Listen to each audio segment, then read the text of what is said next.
Donc dans cette deuxième vidéo sur la recharge d'une Zoé avec des panneaux solaires, je vais préciser un petit peu plus, donner un peu plus de détails sur l'installation. Voilà, donc je vais commencer par le matériel le plus important. Donc le matériel le plus important, en fait, c'est l'onduleur hybride, parce que c'est lui qui est un petit peu le cerveau de l'installation. C'est lui qui va contrôler les différents flux d'énergie dans le système électrique. Donc pourquoi hybride? Tout simplement parce qu'il peut prendre deux sources d'énergie en entrée. La première, ce sont les panneaux solaires. Et la deuxième, ça peut être ou EDF ou alors un groupe électrogène si vous êtes hors réseau comme moi. Moi, en l'occurrence, j'utilise pas de deuxième source d'énergie. Je me contente uniquement des panneaux solaires parce que je considère que recharger une Zoé avec un groupe électrogène, ça n'a aucun intérêt. Donc sur ce matériel, déjà pour commencer, avant je vais l'ouvrir. Mais avant de l'ouvrir, j'ai tout débranché. Là, vous voyez qu'il est éteint. J'ai débranché les panneaux solaires et je l'ai éteint, c'est-à-dire que les batteries ne sont pas connectées. Donc pour l'ouvrir, en fait, ça se fait avec ici, là. Voilà.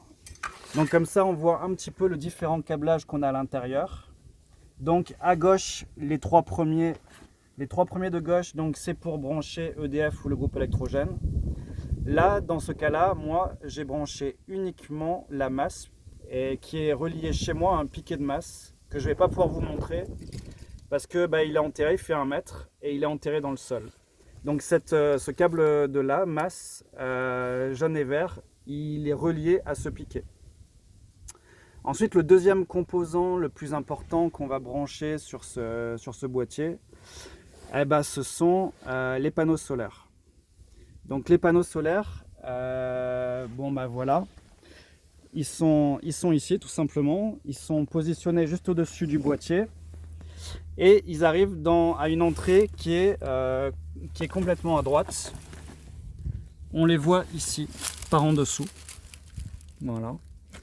Et on peut les fixer à l'intérieur au moyen d'un tournevis. On va serrer les câbles à l'intérieur du boîtier. La deuxième partie qui est importante au niveau du branchement, c'est de brancher les batteries. Les batteries sont branchées à ce niveau-là. Ce sont ces deux câbles-là. Et la troisième partie importante, c'est la sortie en 220 volts. Donc la sortie en 220 volts, pour moi, c'est ce gros câble-là qui contient 3 câbles à l'intérieur. Le neutre, la phase et la masse, qui est relié à, je dirais, le deuxième boîtier le plus important. Ce boîtier-là, il n'est pas important parce qu'il fournit 2 prises, mais il est important pour des questions de sécurité. Et là, c'est très important. Et en fait, la partie la plus importante, c'est ici, on a un disjoncteur différentiel et on a un disjoncteur 16 ampères.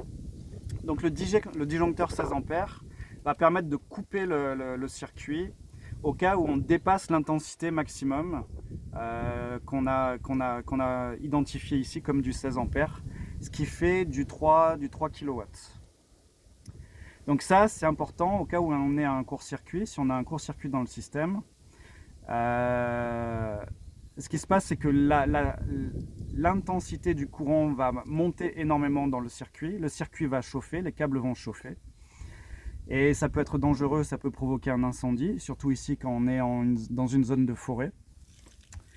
Et le deuxième équipement, lui, il fait les deux, qui est important, c'est le disjoncteur différentiel. Lui, il va couper quand il va détecter une fuite de courant vers la masse.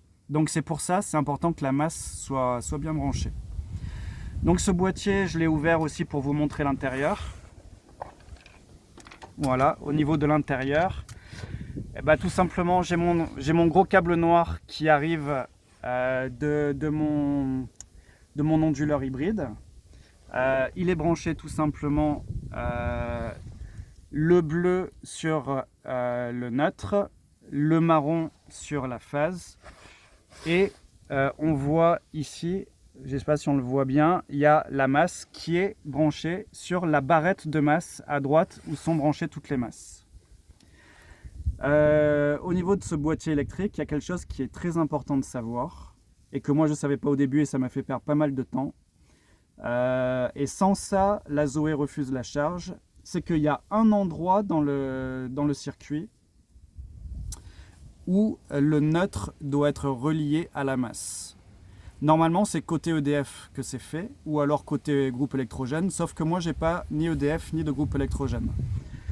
Donc, je l'ai fait au niveau de ce boîtier-là, et c'est ce câble ici, là, qui permet de relier mon neutre à ma barrette de masse. Donc voilà, ça c'est donc le deuxième boîtier le plus important et qui est vraiment nécessaire pour une question de sécurité. Je vais revenir rapidement sur l'onduleur hybride. L'onduleur hybride, c'est aussi le cerveau de l'installation parce que c'est lui qui va contrôler en gros tout le reste du matériel que vous allez brancher dessus. Par exemple, lui, il a comme caractéristique de prendre une tension minimum au niveau des panneaux solaires qui est de 120 volts minimum et il va jusqu'à 500 volts, je crois, puisque c'est le modèle 3,2 kW. Or, moi, j'ai 4 panneaux solaires et chacun de mes panneaux solaires me donne du 34 volts, ce qui n'est pas suffisant pour atteindre les 120 volts. Du coup, les panneaux solaires sont montés, comme on appelle, en série. C'est-à-dire, donc là, j'ai mes 4 panneaux solaires. Donc le montage en série, c'est tout simple. On prend le moins d'un des panneaux solaires et on va le brancher au plus du panneau solaire à côté. Ainsi de suite, on va prendre le moins de ce panneau solaire qu'on va brancher au plus du panneau solaire à côté. Voilà, au moyen de cette fiche de connexion. Qu'est-ce qui se passe quand on fait un montage en série? Un montage en série, on va avoir toutes les tensions qui vont s'additionner. C'est-à-dire que moi, j'ai un peu plus de 30 volts pour chaque panneau solaire. On va l'additionner 4 x 30. J'arrive à un peu plus de 120, 130 volts qui est donné par les panneaux solaires. Donc, ce qui veut dire que pour ce boîtier-là, il faut minimum 4 panneaux solaires de 34 volts pour le faire fonctionner. Ça veut dire une deuxième chose, ça veut dire que j'ai plus de 120 volts qui arrivent. Et donc là, comme c'est indiqué ici, attention, danger d'électrocution. Tout simplement parce qu'on a du 120 volts et qu'on a en ampérage, je crois qu'on peut monter jusqu'à 8 ampères. Ce qui veut dire que 8 ampères x 120 volts, ouais, ça fait un peu plus de 1 kW. C'est-à-dire que là, j'ai à peu près 1,3 kW de montage de panneaux solaires. Donc, avant d'ouvrir le boîtier, j'ai débranché les panneaux solaires. On le voit ici. Moi, tout simplement, j'ai débranché le connecteur ici. C'est pas forcément la meilleure façon de faire. La meilleure façon de faire, ça serait d'avoir un interrupteur rouge, un interrupteur on-off, qui permet de couper le courant au niveau des panneaux solaires avant de toucher au matériel. Et on devrait avoir aussi un deuxième interrupteur au niveau des batteries. Donc maintenant, je vais montrer au niveau des batteries. Cet onduleur hybride, il a aussi une exigence au niveau des batteries, c'est qu'il fonctionne en 24 volts. Moi, j'ai des batteries de 12 volts. Donc ça veut dire que si j'avais une seule batterie, ça ne serait pas suffisant. Ça veut dire qu'il faut minimum 2 batteries pour le faire fonctionner. Et les batteries, donc je vais prendre 2 batteries et je vais faire comme pour les panneaux solaires, je vais les mettre en série. En série, c'est-à-dire que, je ne sais pas si on voit ici, mais voilà.